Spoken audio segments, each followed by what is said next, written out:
And welcome to another weekly edition of the Crew Coaches Corner. This week we're joined by UMHB head men's soccer coach Brad Bankhead. Brad, thanks for your time. And Crew Soccer going to host their first inter-squad scrimmage Friday, September 25th. And what do you look to see and what do you hope to see from that inter-squad? Guys playing soccer. I think that's just the ability to be on the field and play. And I think our guys are just excited to have something that resembles pre-COVID. Mm-hmm. I know that we want to say normal, but I'm not sure what normal is going to look like for a long time. So just having putting uniforms on and having some officials out there and be able to play and more than anything, we wanted to be able to have it streamed where parents and, mm-hmm. and fans can tune in and watch the game and we're going to mix it up really evenly as best we can. So I'm not really looking for a result more than guys getting to play and people getting to watch. I'm going to steal your word there. You use normal. In a normal year, you'd be in the meat of your season right now and you would know how things were going. You could look at the one-loss record and see what kind of improvements you're making. There is nothing normal about this year, like you said. How do you judge the progress you've made through practice, and how do you know where the team is and where you want the team to be right now? I think more than anything right now, we're looking for, this is evaluation time for our team. We got a lot of newcomers mm-hmm. That we are really excited about to join in with obviously some returning veterans, but we're in that evaluation phase of training really, because we haven't trained a whole lot. Even the days we've had the opportunity to train, we've had a lot of rain over the last couple of weeks. So we've been knocked out of practices and it's kind of starting late with all the COVID regulations to all be together at the same time. And so more than anything, we're evaluating some newcomers and trying to integrate new with old and see how they all work together. And so Friday is more than anything is just can they play together? And sometimes taking coach out of the equation is a good thing mm-hmm. and just letting them just have the freedom to play. Now, the other coaches we've had a chance to visit with, it's a little easier to socially distance and to keep your space on the golf course or on a tennis court. Doesn't really lend itself to soccer very well. I mean, mm-hmm. defensively, you don't want your guys backing off 6 feet from somebody that they're trying to steal the ball from. Yeah. How has practice looked different just from those protocol standpoint and trying to implement that and keep the safety of your student athletes in mind? So we started out very low numbers in groups, and as we phased into the next regulation, I guess phase 2, we are all out there, but still in groups for the most part. But if we are playing, it's for very few minutes. It's 5 minutes at a time, maybe 10 minutes at a time, and the thing about soccer, if you're in good enough spacing, you've got 120 yards of space where obviously we're going to come in contact, but it's going to be very brief and you're off and away and it's not a whole lot of time. It's not real physical contact where I'm breathing all down your neck, but we're going to come close, but we're not going to be tackling each other. And so there's a few instances where the guys might come in some real physical contact, but it's very brief and sporadic. And for the most part, you're spaced out in a big field. And so in practices, the thing the guys have to get used to are the gaiters and having to pull them up. And for the most part, playing with the gaiters on over their mouth. And at times they can take them down if we're spread out on a full mm-hmm. field, that we allow them to take those down as they're playing.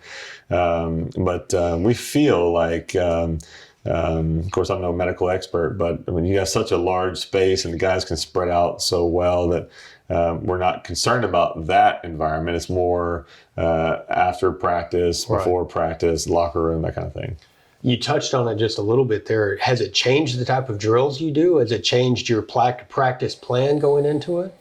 No, we are still, after we got out of the phase 1, mm-hmm. and we could add some numbers, more than anything, I guess, normally in the years past, it's take this penny off and hand it to this guy.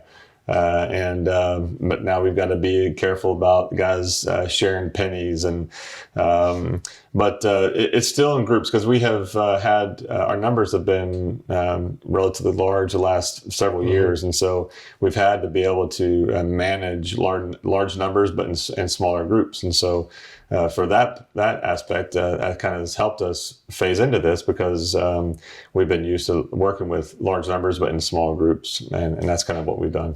Now, you've talked about some of the adjustments you had to make in terms of spacing, grouping, and all like that. How have the student athletes responded to that? How are they handling it? Because it's a huge change for them as well. I think so many, and especially we have so many newcomers that lost their senior year, and guys are just so anxious just to play. I think they will take anything at this point. They really will. I mean, even when we were in small groups, a 10 at a time out in the field in phase one, and it was just running. Guys were just happy to be out there and be together and run. And there's a team aspect to it where guys just want to be together. In that camaraderie kind of standpoint of sport. And so I think just anything that resembles athletics and then it resembles soccer, they're fired up to do it. So they're coming out and their world is upside down. Everyone's world is upside down. So all these college kids, they want to be social. They want to be together. And so being able to come out to the field, regardless of what Coach Bankhead has planned, they're good with it, and they're giving it everything they got. Now, a lot can change between now and then, but finally got a spring schedule posted within the last couple of days. And there won't be a national championship to play for, but there will be an opportunity to play for a conference championship. How important is that for your program and for your student athletes to have that as a reward? And does it make it a little more real that there actually is a schedule out there now? Yeah, I think it's super important for our athletes, and we're thankful for the opportunity. The conference has worked hard to develop a schedule that fits into our 50% rule, and so having that opportunity to be able to have a season and even a conference championship it's still something to play for. I mean, at the end of the day, the guys, we all want to compete for a national championship, but very few get to, and so we take a conference championship real seriously, and I think in 2021, the spring of 2021, won't be any different. The guys understand that while it's a more compact season, it's still, I think the ASC will still have the best team on that championship and the championship level. And so I think it's really important for our guys that come to Mary Hardin Baylor. They come here not only for the experience of Mary Hardin Baylor and the academic success, but also, they're here to play soccer. They're here to play sports, and so we get to now give those guys the opportunity to be able to have the full college experience academically and athletically. And you've been put in a situation that a lot of coaches maybe not have had to deal with. You talk about the ability to be here and play soccer, but the academic side of it, I know you had a young man who's going to go to med school and graduate in December. His soccer career basically ended without him knowing it because a very difficult decision to make, but he's not going to put off the rest of his life just for one more semester of soccer. How do you balance that? And because I know you've got student athletes coming to you and having to make some very difficult life decisions. And how do you balance that? Because in the back of your mind, you're thinking this guy can really help us win a conference championship, but he needs to go on and be the best doctor he can be. It was an easy decision with this young man. He was a 3-year player for us and a fantastic starting player for us. More than that, he is a leader. He's a big leader in our program and probably the hardest worker we have in our program. But it was an easy conversation with him on the phone. I'm proud of that dude. And you've got dental school looking you in the face, and he could. I told him, man, we'd love to have you this fall. Just practice with us and still be a part of the team. And he actually called and said, Coach, I'm going to kind of lay off even that. I've got all these interviews I have to go to, and I want to make sure that I'm healthy for those interviews. And I'm not going to be able to miss those interviews. If something happens, COVID related amongst the team, I don't want to be a part of that. So that, again, that's going to put my future in jeopardy. And so, we gave him our full blessing of, man, you get the heck out of here. We're going to miss you. We want you to be here more than you really want to be here. We want you to be a part of this program. And we hated that it ended for him. We were supposed to go to Bermuda his senior year. We were supposed to, obviously he had kind of dialed down his schedule. He front loaded all of his academic classes. And so that his last semester would be kind of a down semester, and he could just enjoy it and play soccer. And that's not happening for him. But, all these guys at the end of the day, they're here to get a degree. I mean, they're here to be a dentist or to be a physical therapist or be an engineer. And the reality is they're not going to be soccer players forever. And so, we want those guys, the priority is academics. And so if a pandemic comes along and knocks them off the soccer stage, that they still have this academic success and this opportunity at life after soccer. So I think it was important for people to hear that story and hear that, because they are student athletes with an emphasis on the student. And, the athlete is just a bonus that we get to enjoy, but they're here to get that education, and it's great to see that. And, so with that in mind, the pandemic hits. Now, you got your full season in last fall. You didn't get a chance to do your normal spring practices and workouts and that one day of outside competition. How did you stay involved with your team during that time? It was challenging, but we still throughout the semester when they're all online, they had worked so hard on their own doing voluntary workouts with a strength conditioning coach, and we were all really excited about coming back after spring break and actually starting our non-traditional season. And obviously that got paused, and so now they're all online, and we're trying to scramble. And now this Zoom, which I wish I had stock in Zoom, in February. You can still buy it, I think. Yeah, we're good.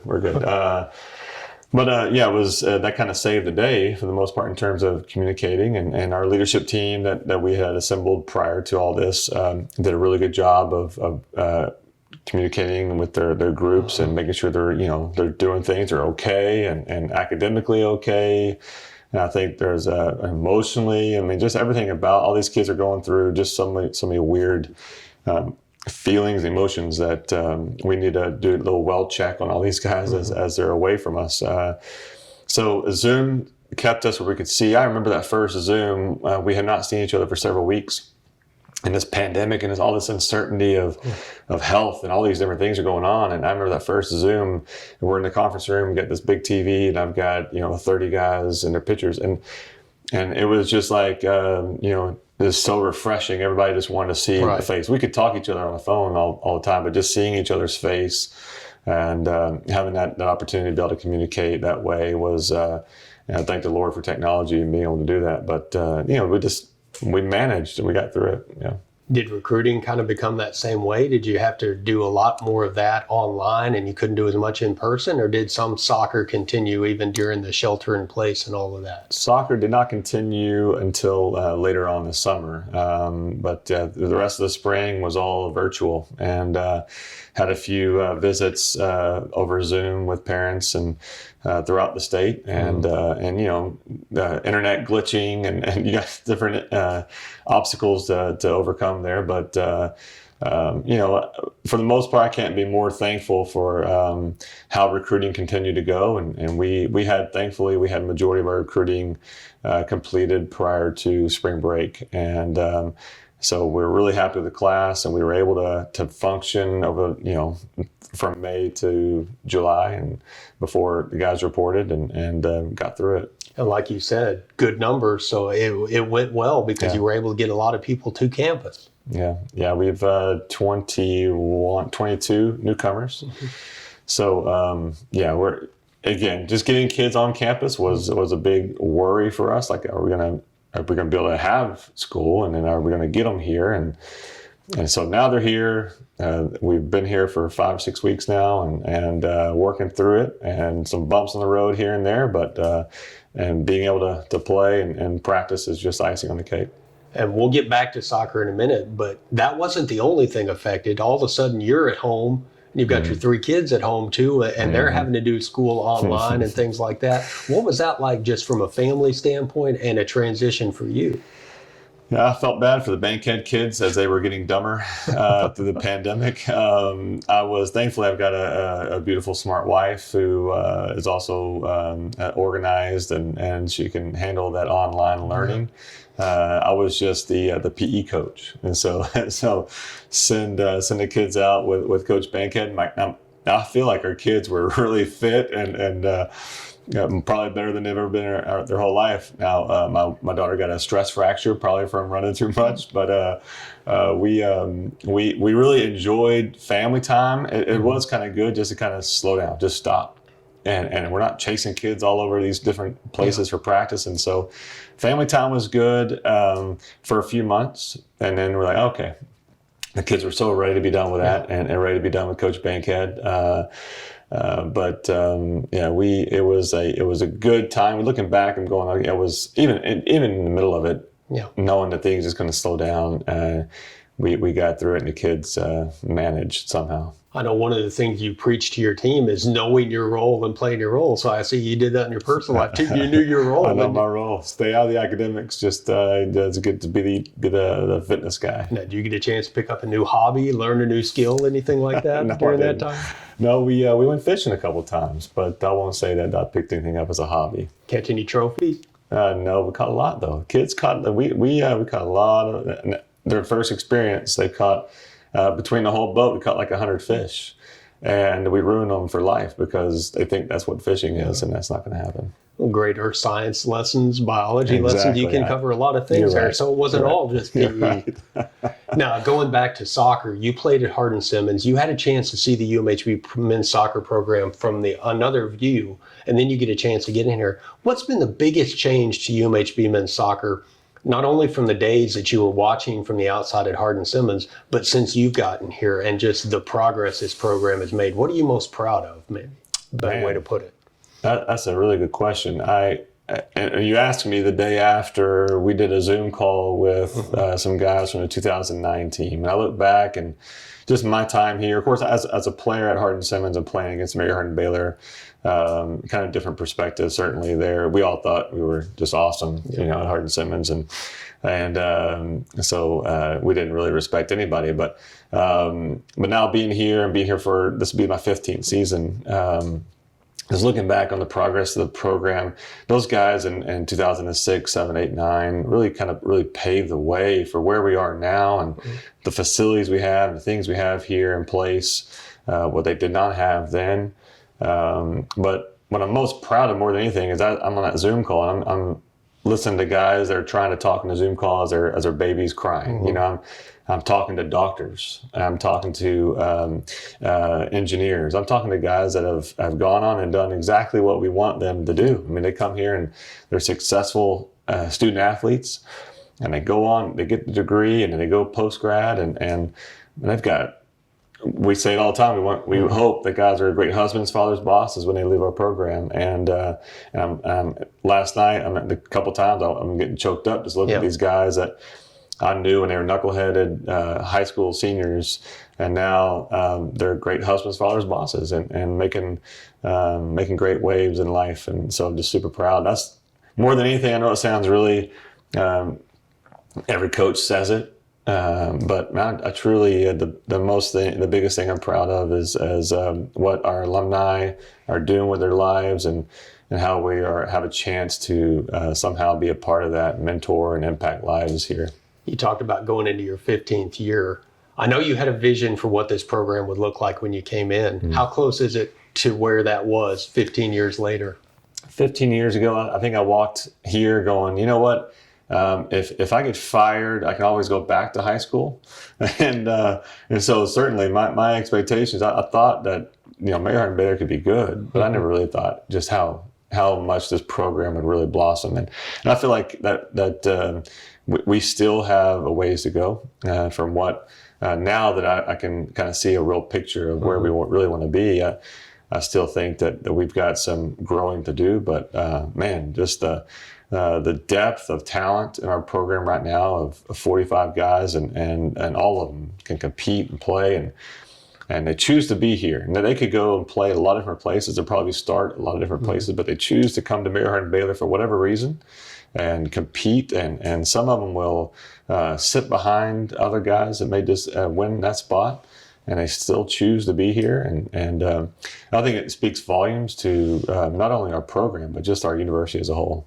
So some of those other steps, that's part of your 20-year plan for the program? Yeah, my 20-year plan, that's right. Brad, thanks so much for your time. Best of luck with the inter-squad scrimmage, and hope the rest of fall practice continues to go well, and looking forward to competing in the spring. Absolutely. Lord willing. Thank you. And we'll be back with another edition of the Crew Coaches Corner next week right here on crewathletics.com.